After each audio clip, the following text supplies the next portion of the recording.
Assalamualaikum warahmatullahi wabarakatuh. Perkenalkan, nama saya Irwansyah dari kelas IF 2C dari Politeknik TDC Bandung. Jadi di sini saya tuh ingin eh, memaparkan tentang buku yang saya baca, yaitu Jalan Panjang Rekonsiliasi Tragedi 1965 yang ditulis oleh Ihsan Malik dan dicetak oleh Kompas. Nah, jadi di buku ini ada 6 bab. 6 bab yang mempunyai makna-makna tersendiri gitu. Dan di sini juga saya karena sudah membaca, jadi ternyata tahu gitu tragedi 1965 itu sekeras itu. Tuh.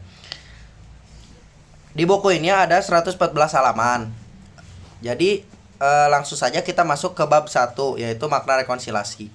Nah, jadi yang saya baca di makna rekonsiliasi tersebut itu menceritakan tentang perencanaan-perencanaan atau tujuan-tujuan yang supaya terjadinya itu rekonsiliasi gitu.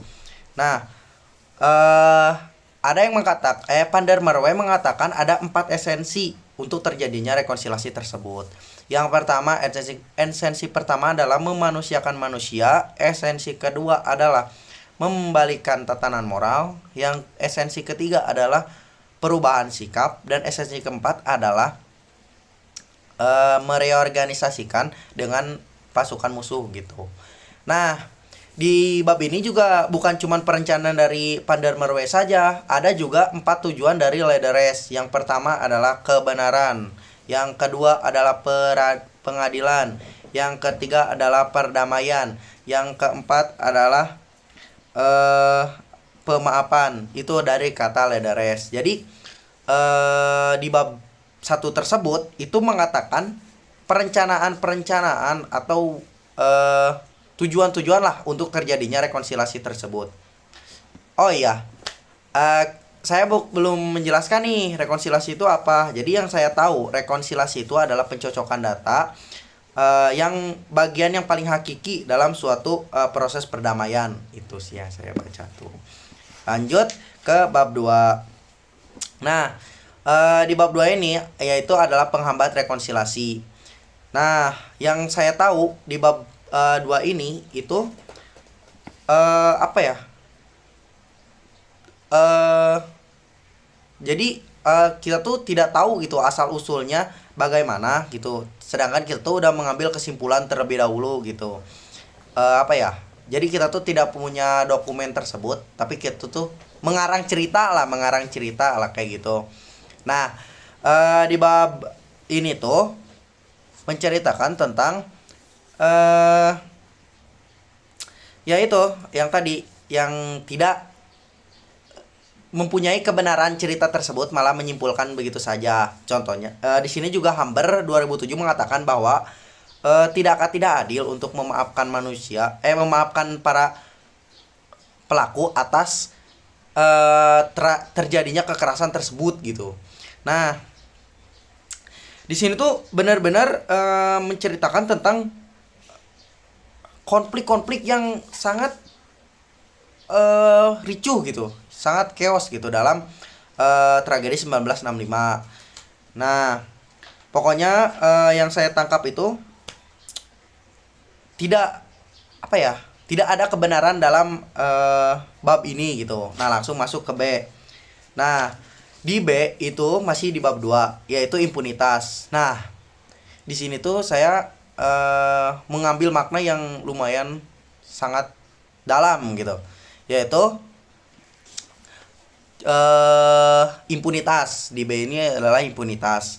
Nah, impunitas itu berarti kegagalannya negara. Kenapa saya bisa bilang kegagalannya negara? Karena di impunitas ini dia tuh pembebasan para pelaku atas kejahatan apapun gitu. Nih contohnya pada Timur pasca 1999, dari 22 orang tersangka, 18 diantaranya itu terdakwa. Nah, mereka tuh dibebaskan tanpa ada hukuman sedikit pun gitu. Kayak jadi di mana gitu rasa adilnya tuh, di mana sekarang tuh gitu. Hukuman tuh gimana gitu supaya orang tersebut tuh bisa berubah, bagaimana kalau misal tidak ada hukuman gitu.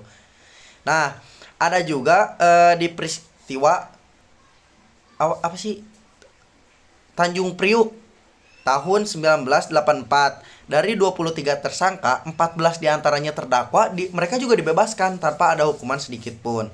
Nah, ada juga peristiwa Abe Pura di Papua, yaitu tahun 2000. Jadi 25 tersangka, 2 diantaranya terdakwa, itu mereka juga dilepaskan tanpa tanpa ada hukuman sedikit pun gitu. Kayak ini bagaimana gitu, mereka bisa berubah sedangkan mereka tuh tidak mendapatkan hukuman yang supaya mereka tuh berubah gitu. Nah, yang saya baca juga di bab ini ternyata pelaku utama dari kekerasan massal tragedi 1965 itu adalah Orde Baru, yaitu Soekarno. Waduh, waduh, waduh, waduh, waduh. Nah, masuk ke C sekarang. Masuk ke C. Nah, di C ini yaitu berlomba-lomba jadi korban. Nah, di C ini berlomba-lomba jadi korban itu keegoisan manusia tuh muncul gitu. Mereka tuh bener-bener kayak, ah gue yang jadi korban, gue yang jadi korban, gue yang jadi korban gitu. Mereka tuh tidak memikirkan orang lain gitu. Mereka hanya memikirkan diri dia sendiri karena emang dia yang menjadi korban gitu. Contohnya aku tuh sekarang tuh kena musibah nih, amit-amitnya kena musibah, terus teman saya kena musibah juga.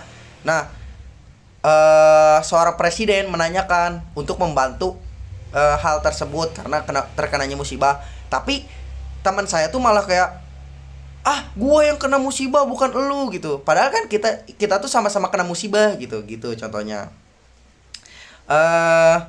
Jadi di berlomba-lomba jadi korban itu ternyata ada dua kelompok yang berlomba-lomba jadi korban itu, yaitu kelompok Islam dan Kristen gitu. Mereka tuh ya egois lah, saling egois waktu dulu tuh. Disebutnya apa ya, victimhood ya kalau gak salah itu deh. Nah, masuk ke D, masih di bab 2 yaitu politik ingatan. Nah, di politik ingatan yang saya baca itu adalah mereka tuh tidak tahu kebenaran gitu. Jadi generasi yang baru datang itu tuh diceritakan oleh seorang pelaku atau siapa gitu gak tahu, pelaku dia tuh menceritakan tentang hal-hal yang tidak terjadi di tragedi 1965. Jadi orang tersebut tuh melenceng dari cerita ini gitu. Nah, dia tuh tidak mendengarkan dari dua sisi, namun dia mendengarkan dari satu sisi aja. Jadi mereka tuh contoh nih, kekerasan 1965 mah tidak seserem itu. Sedangkan kenyataannya tragedi 1965 tuh sangat seram gitu. Jadi supaya tidak terjadinya tuh kita tuh harus menceritakan cerita aslinya. Tapi ada seseorang atau satu pelaku itu tidak menceritakan yang sebenar-benarnya gitu. Jadi apa ya, menghasut lah supaya orang-orang tuh tidak tahu tragedi 1965 tersebut. Masuk ke bab 3, analisis kekerasan massal. Nah, jadi di analisis kekerasan massal tersebut itu menceritakan apa saja yang terjadi di kekerasan tahun 1965 gitu. Di tahun 1965 yang mengapa gitu. Menganalisis gitu. Kenapa tragedi 19 itu terjadi gitu? Siapa pelaku utamanya? Mengapa gitu? Nah, jadi di sini tuh banyak pertanyaan-pertanyaan yang dibingungkan lah. Langsung masuk ke A, yaitu konteks ledakan. Nah, di konteks ledakan tersebut gitu. Jadi di konteks ledakan ini menjelaskan bagaimana dan faktor apa gitu yang sudah lama berkembang gitu. Nah, ada juga konflik politik. Nah, saya jelaskan contoh konflik politik itu bagaimana. Nah, di konflik politik ini contohnya itu adalah PKI. Karena kan apa ya, konflik-konflik yang berjalan di negara kita dan di sebuah negara berpolitik lah gitu. Kelompok Islam terutama juga ada, dan militer, dan pendukung Presiden Soekarno. Nah, bingung kan kenapa ada pendukung Presiden Soekarno? Nah, sekarang saya jelaskan. Jadi pada tahun 1950 sampai 1965 itu Indonesia dipimpin oleh Soekarno saat itu. Soekarno menerapkan konsep Naskom, yaitu Naskom adalah singkatan dari nasionalisme diawali oleh kelompok nasional, dan PP itu adalah PNI itu adalah Partai Nasional Indonesia gitu. Dan juga ada agama kelompok Islam, dan komunisme itu diawali dengan PKI gitu. Jadi di sini tuh sebenarnya aku tuh sedikit bingung gitu. Karena tujuan Soekarno adalah agar ketiga kelompok kekuatan 1965 itu yang kelompok kekuatan besar itu bekerja sama gitu. Tidak saling bertikai, tapi malah sebaliknya gitu. Malah mereka tuh ricu lagi, chaos lagi, dan masih banyak lagi. Nah, sekarang apa yang terjadi? Jadi yang terjadi, PKI itu berkembang sangat pesat. Bahkan menurut catatan di sejarah PKI, yang menjadi salah satu partai komunis yang paling besar itu adalah komunis di dunia ini, bahkan di luar Uni Soviet dan Tiongkok itu adalah PKI gitu. Wah, sebesar itukah PKI gitu kan? Nah, masuk ke B, yaitu analisis kekerasan. Jadi di B ini, di analisis kekerasan 1965, bukan sekedar ikut-ikutan atau amarah sesaat gitu. Bukan. Jadi dulu teori Gustav Le Bon yang menganggap kekerasan massal tragedis yang terjadi karena penularan emosi gitu. Artinya, orang-orang kehilangan jati diri dan mendadak menjadi gila agresif secara massal hanya karena terbawanya suasana gelombang yang marah. Nah, jadi di B ini, jadi orang-orangnya tuh istilahnya orang-orang yang gampangan lah. Jadi diajak gini itu mau gitu. Bahkan mengikut ada yang marah dikit, mereka malah ikut marah gitu. Padahal mereka tuh nggak tahu marahnya kenapa, tapi mereka tuh karena karena gampang buat dipengaruhi. Jadi mereka tuh malah ikut-ikutan aja gitu. Jadi di bab ini tuh meluruskan bahwa melihat tragedi 1965 hanya dari sudut pandang masa yang mengamuk itu tidak cukup gitu.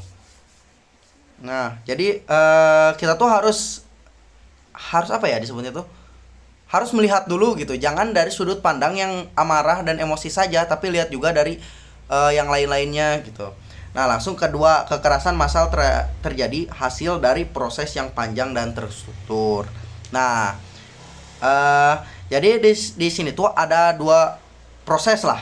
Ada proses eskalasi, peningkatan ketegangan amarah dan rasa benci. Ada hubungan antar manusia atau antar kelompok sosial itu sebenarnya memang sudah mengalami kegagalan dengan jangka waktu yang lama gitu sebelum akhirnya meledak gitu.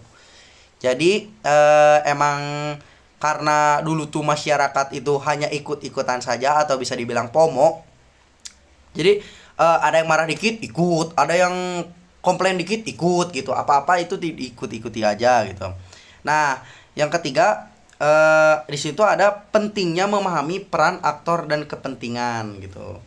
Jadi di sini tuh memperlihatkan bahwa di balik amukan massa tersebut tuh ada struktur yang menggerakkan kekerasan massal tragedi 1965 tersebut gitu. Kenapa bisa meluasnya gitu? Jadi kenapa bisa meluas? Adanya provokator. Nah, itu yang pertama. Yang sengaja memancing emosi-emosi orang-orang di sekitar gitu. Dan yang kedua, ada kelompok yang dapat dimanfaatkan gitu. Yang tadi yang saya bilang, yaitu FOMO atau orang yang gampangan gitu. Nah, di sini juga adalah kegagalannya pemerintah dan militer untuk meredam situasi.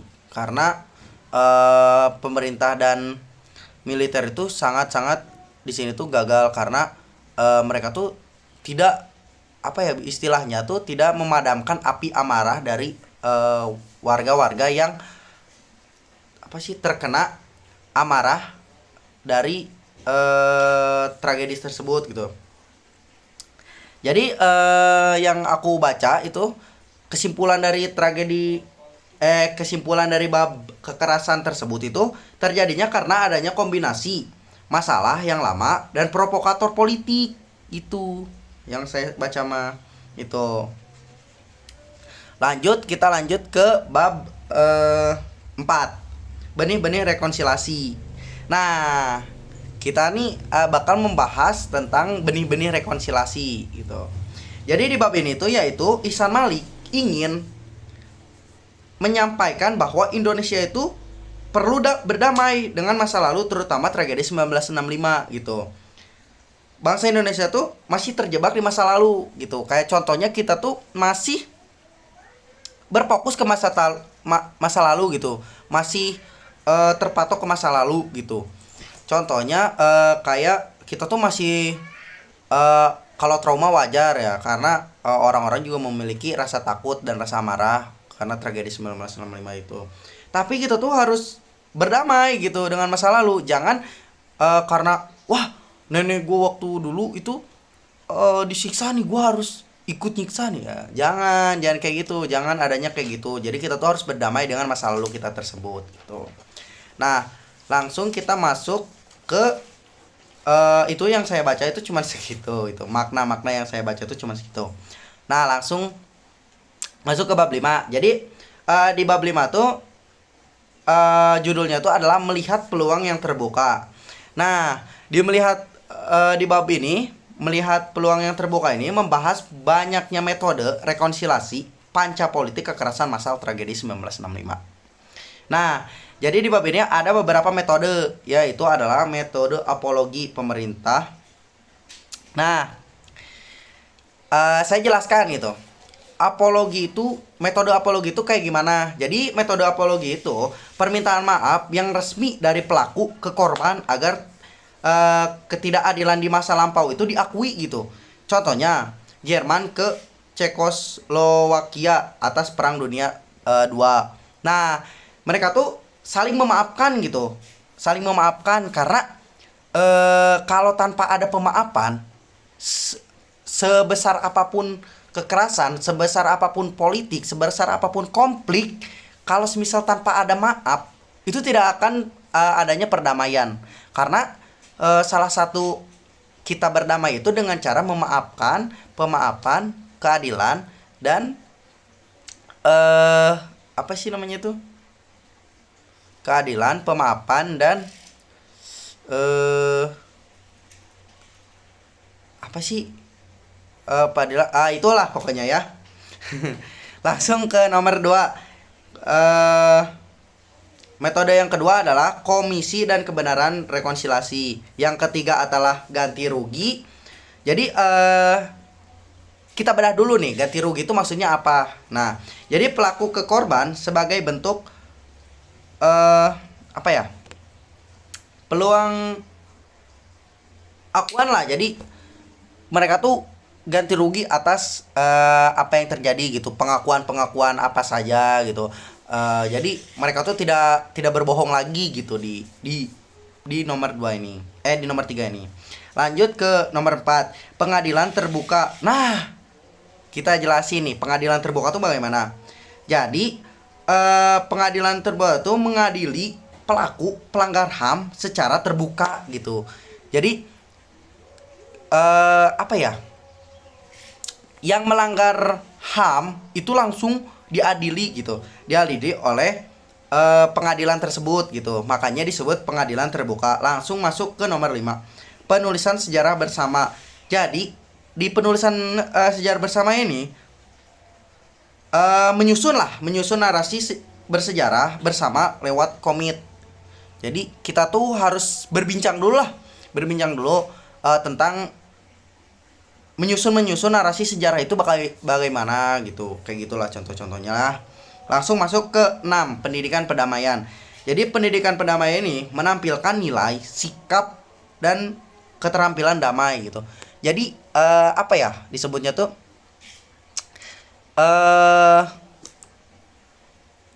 ya merubah sikap lah, kayak yang tadi gitu di bab awal. Jadi perubahan sikap supaya tidak terjadi hal-hal yang tidak dienakan dan tidak diinginkan gitu. Nah, yang di bab 5 ini saya mendapatkan kesimpulan tentang bagaimana kita tuh harus eh memaafkan satu sama lain, tentang apa yang terjadi, apa yang harus dilakukan, dan bagaimana gitu supaya perdamaian tersebut tuh terjadi gitu. Nah, langsung masuk ke bab 6, yaitu bab terakhir. Nah, di bab terakhir itu ada yang disebut refleksi. Refleksi teoris gitu. Teoretis. Nah, apa itu refleksi teoretis? Kita bedah dulu nih. Refleksi teoretis itu tentang kebenaran di bab ini gitu. Di bab ini kita tuh membahas tentang landasan filosofis dan psikologis tentang bagaimana manusia memahami kebaikan, kebenaran, dan sebagai dasar teoritis sebelum bicara gitu, rekonsiliasi dan perdamaian. Jadi di bab ini, di bab 6 ini, di bab terakhir ini dibuka dengan kutipan dialog Socrates dan Meno gitu, yang mempertanyakan asal usul kebaikan. Ada dua aliran besar tentang asal moralis gitu. Nah, kita bedah dulu nih, dua aliran besar tentang asal moralis itu apa. Yang pertama social learning. Nah, di social learning itu moralitas terbentuk lewat penanaman standar sosial gitu, dan orang tua gitu, lingkungan, dan psikoanalis gitu. Contohnya aturan moral datang dari luar diri gitu, internalisasi gitu, terus lewat proses sosial psikologis lah gitu. Yang pertama. Yang kedua adalah pendekatan kognitif. Jadi pendekatan kognitif itu adalah moralis pandang sebagai hasil perkembangan cara berpikir gitu, bukan sekedar tanaman dari luar. Ini yang paling berpengaruh gitu ke perkembangan apa ya disebutnya, oleh Lauren Kohlberg kalau nggak salah ya. Nah, di sini juga ada dua pendekatan dalam melihat moralis. Yang pertama, pendekatan pertama adalah fokus dari tingkah laku gitu. Nah, fokus dari tingkah laku itu kayak gimana? Contohnya konsep kebaikan dilihat dari perubahan tindakan. Nah, itu dari tingkah laku. Nah, yang kedua adalah penalaran. Jadi penalaran itu moralitas dinilai dari dasar berpikir di balik tindakan, bukan tindakan sendiri. Nah, gitu. Nah, tadi kan kita ada membahas tentang teori Kohlberg ya. Jadi Kohlberg itu menegaskan yang penting untuk menilai moralitas seseorang adalah struktur. Nah, bagaimana ia menalar, bukan sekedar isi tindakannya saja gitu. Ia juga mengingatkan moralitas dengan prinsip keadilan, terutama konsep equality gitu, yaitu kesamaan, dan reciprocity, yaitu timbal balik gitu. Nah, ada juga di bab 6 itu adalah prinsip universal Kohlberg. Jadi Kohlberg meyakini moralitas tentang kebaikan bersifat universal, berlaku lintas budaya karena berasal dari pengalaman interaksi sosial manusia, bukan sekedar hasil didikan orang tua atau hukum, hadiah, prinsip yang dirangkas dalam kaidah emas gitu. Bukan. Nah, jadi bukan sekedar apa ya?